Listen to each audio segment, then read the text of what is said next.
दोस्तों, आज फिर नई परख के दर्शकों को मैं अभय कुमार दुबे सीधा संबोधित करने वाला हूं। मेरी बात सीधी होगी, सटीक होगी और बिना किसी हेर-फेर के होगी। दोस्तों, आपको याद होगा कि 17 अगस्त को चुनाव आयोग ने राहुल गांधी के सामने एक डेडलाइन फेंकी थी। आपको वो प्रेस कॉन्फ्रेंस अच्छी तरह से याद होगी, जब मुख्य चुनाव आयुक्त ज्ञानेश कुमार ने राहुल गांधी के सामने एक समयावधि पेश की थी, जिसमें एक धमकी भी जुड़ी हुई थी। आज 25 अगस्त है। वो डेडलाइन निकल चुकी है।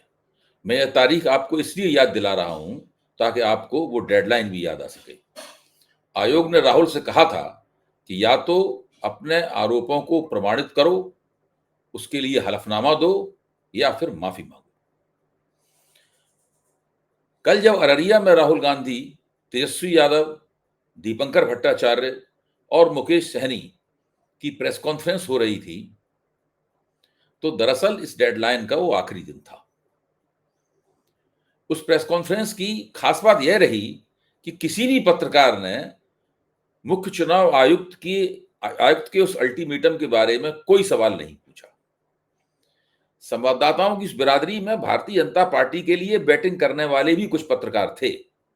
मैं जानता हूं उनको। वे चाहते तो सवाल पूछकर कुछ न कुछ अपनी गोटी लाल करने की कोशिश कर सकते थे। ऐसा जवाब निकालने की कोशिश कर सकते थे जिससे उन्हें महागठबंधन, राहुल गांधी और इंडिया गठबंधन के खिलाफ प्रचार करने का मौका मिले। लेकिन पत्रकारों ने ऐसा नहीं किया। क्यों? कारण यह था कि वे जानते थे कि राहुल ने वही डेडलाइन उल्टी चुनाव आयोग के सामने फेंक दी है। राहुल का कहना है कि आयोग से तो सारा देश हलफनामा मांग रहा है। आयोग मुझसे हलफनामा क्या मांग रहा है? आयोग से तो पूरा देश हलफनामा मांग रहा है। वह एफिडेविट क्यों नहीं दे देता कि मैंने जो तथ्य दिए हैं वे गलत हैं? पर चुनाव आयोग ऐसा करने के लिए तैयार नहीं है। दरअसल आज तक किसी भाजपाई ने, किसी एनडीए वाले ने या मुख्य चुनाव आयुक्त ज्ञानेश कुमार समेत चुनाव आयोग के किसी भी कारकुन ने राहुल के आरोपों का खंडन नहीं कर पाया है। इधर उधर की बातें खूब हो रही हैं, लेकिन सिलसिलेवार वोट चोरी के जो तथ्य राहुल ने पेश किए थे, उन्हें गलत ठहराने में सरकार और उसके खैरख्वाह आज की तारीख तक पूरी तरीके से नाकाम रहे हैं। दिलचस्प बात यह है कि इस पूरे प्रकरण में चुनाव आयोग की छवि पर ही सवालिया निशान लग गया है। इसका सबसे बड़ा प्रमाण उस समय मिला जब हिंदी के बड़े अखबार नवभारत टाइम्स ने आयोग के सूत्रों से यह पूछा कि क्या वह राहुल गांधी को हलफनामा देने की डेडलाइन गुजर जाने पर कोई नोटिस वगैरह देगा या उनके खिलाफ कोई एफआईआर दर्ज कराएगा या कोई और कानूनी कार्रवाई करेगा। तो आयोग की तरफ से कोई साफ जवाब नहीं आया। दरअसल आयोग ने इसके जवाब में चुप्पी साध ली, कुछ नहीं कहा। दोस्तों, एक नहीं बल्कि कई विशेषज्ञों की राय है कि चुनाव आयोग द्वारा हलफनामा मांगना कानूनी रूप से ही गलत है। भारत सरकार में पूर्व सचिव रह चुके विजय शंकर पांडे का कहना है कि राहुल से हलफनामा मांगना उचित नहीं है। उनसे ही क्या, किसी भी शिकायतकर्ता से हलफनामा नहीं मांगा जा सकता। कोई भी व्यक्ति वोटर लिस्ट में गड़बड़ी होने की शिकायत कर सकता है। शिकायत होने की सूरत में चुनाव आयोग का यह फर्ज बनता है कि वह जांच करके सच सामने लाए और अगर कोई गड़बड़ी निकलती है तो उसमें सुधार किया जाए। दोस्तों, आपको पता ही है, पुलिस हो या कोई भी संस्था हो, शिकायतकर्ता से कोई हलफनामा नहीं मांगता। यह भारत के इतिहास में पहली बार हो रहा है कि शिकायतकर्ता से हलफनामे की मांग की जा रही है। और खास बात यह है कि शुरू में जिस धारा के तहत हलफनामा मांगा गया था, वो धारा भी गलत थी। खुद पूर्व चुनाव आयुक्त ओपी रावत ने, लोकसभा के सचिव ने, दिल्ली विधानसभा के पूर्व सचिव ने इसका खंडन किया था कि इस धारा के तहत तो, इस कानून के तहत तो हलफनामा मांगा ही नहीं जा सकता, क्योंकि यह कानून तो जब वोटर लिस्टें बनती हैं उस समय जो शिकायत की जाती है उसके तहत इस कानून में उस शिकायत के मुकाबले, उस शिकायत के लिए इस कानून के तहत जांच होती है। क्योंकि राहुल ने जो सवाल उठाए थे वो तो कर्नाटक के बंगलौर सेंट्रल के महादेवपुरा विधानसभा क्षेत्र में हुई गड़बड़ी के सवाल उठाए थे। वहां चुनाव हो चुका है, वहां अगर जांच होगी भी तो वो इस कानून के तहत जांच नहीं होगी। दोस्तों, कितनी सीधी और सरल सी बात है, पर इसका पालन भी केंद्र सरकार के प्यादे बन चुके चुनाव आयोग की तरफ से नहीं हो पा रहा है। न भारत टाइम्स ने खबरों के अंदर की बात बताते हुए लिखा है, शीर्षक ही है उस टिप्पणी का, खबरों के अंदर की बात। खबरों के अंदर की बात बताते हुए लिखा है कि राहुल गांधी द्वारा लगाए गए आरोप संगीन हैं। अगर चुनाव आयोग अपनी तरफ से इनका वाजिब उत्तर नहीं देता तो देश में उसके बारे में भ्रम की स्थिति फैली ही रहेगी। उसे सुधारने के लिए आयोग को आगे आना चाहिए। अगर उसे लगता है कि उसकी वोटर लिस्ट सही है तो उस आरोप के खिलाफ उसे सख्त एक्शन लेना चाहिए, ताकि देश की जनता के सामने भी यह स्पष्ट हो जाए कि वोटर लिस्ट सही है, वरना लोगों को यकीन हो जाएगा कि वोटर लिस्टें गड़बड़ हैं। इससे चुनाव प्रणाली में उनके भरोसे को ठेस लगेगी। दोस्तों, सोचने की बात यह है कि आयोग अभी तक ऐसा कोई कदम क्यों नहीं उठा पा रहा है। क्या यह चोर की दाढ़ी में तिनके की कहावत चरितार्थ करने वाला मामला नहीं है? हाँ, यह जरूर है कि अररिया की प्रेस कॉन्फ्रेंस में कुछ शरारती पत्रकारों ने एक दो ऐसे सवाल पूछे जिनसे लग रहा था कि वे विपक्ष की शानदार और बेहद सफल यात्रा को पटरी से उतारने की साजिश में भाग ले रहे हैं। उन्हें सिखा पढ़ाकर उस प्रेस कॉन्फ्रेंस में भेजा गया। लेकिन राहुल उनकी इस तिकड़म को फौरन समझ गए और उन्होंने बड़े हिसाब से, बड़ी कुशलता से ऐसा जवाब दिया जिससे उनकी कोशिश नाकाम हो गई। भाजपा के हाथ से रोटी खाने वाले इन संवाददाताओं की मंशा साफ थी। वे महागठबंधन की एकता तोड़ने के फेर में थे, लेकिन नतीजा उल्टा हुआ। महागठबंधन की एकता और मजबूत होकर उभरी। एक ऐसी नई बात सामने आई जो गैर भाजपा विपक्ष की राजनीति में पहले कभी घटित होते हुए नहीं दिखाई दी थी।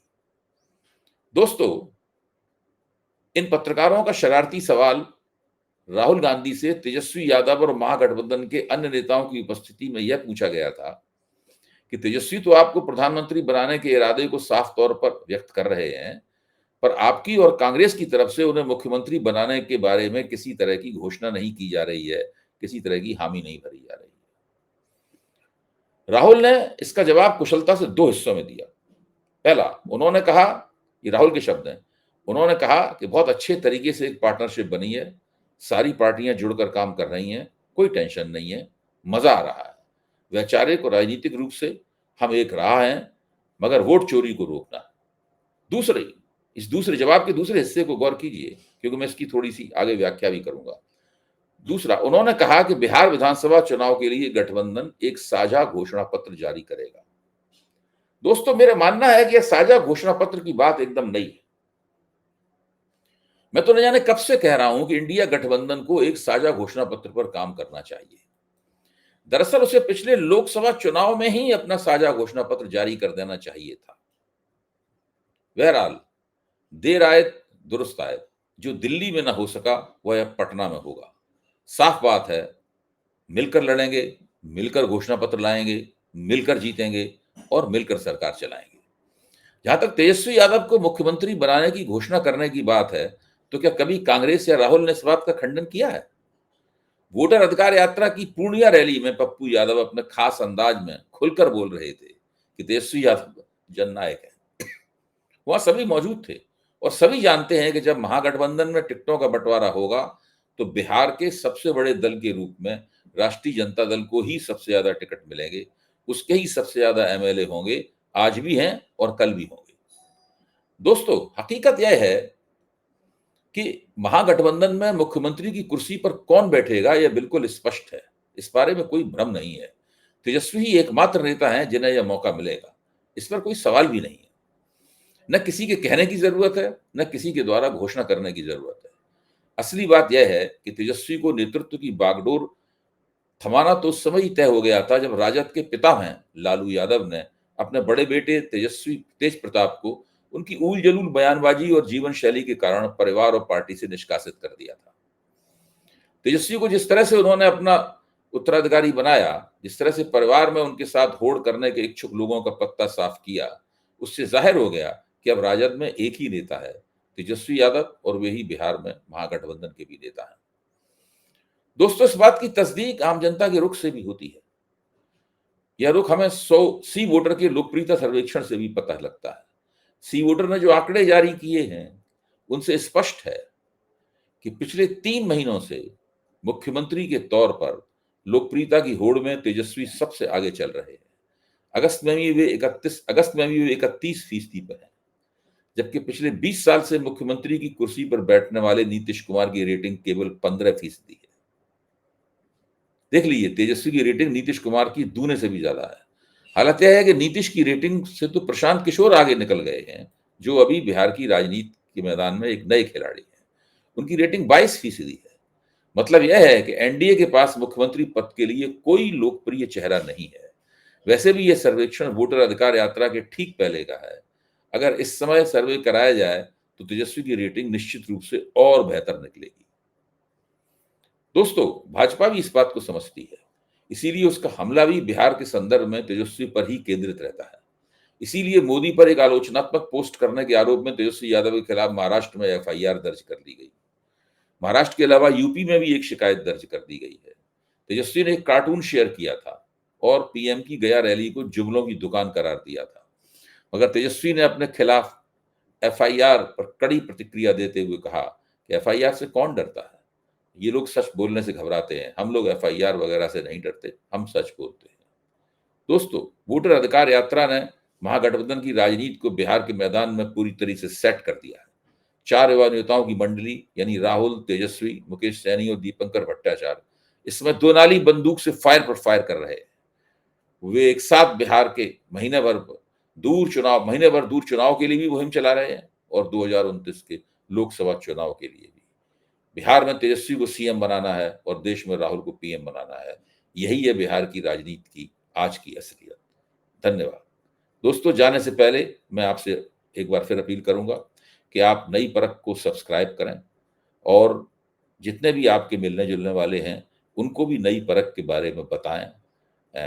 अगर आप लोगों का हमें सहयोग मिलेगा, आप लोगों के सुझाव मिलेंगे, आप लोगों की हार्दिकता प्राप्त होगी, तो हम लोग पत्रकारिता की भी सेवा करेंगे, लोकतंत्र की भी सेवा करेंगे और जैसा हिंदुस्तान आप बनाना चाहते हैं वैसा हिंदुस्तान हम सब लोग मिलकर बनाएंगे। बहुत बहुत शुक्रिया।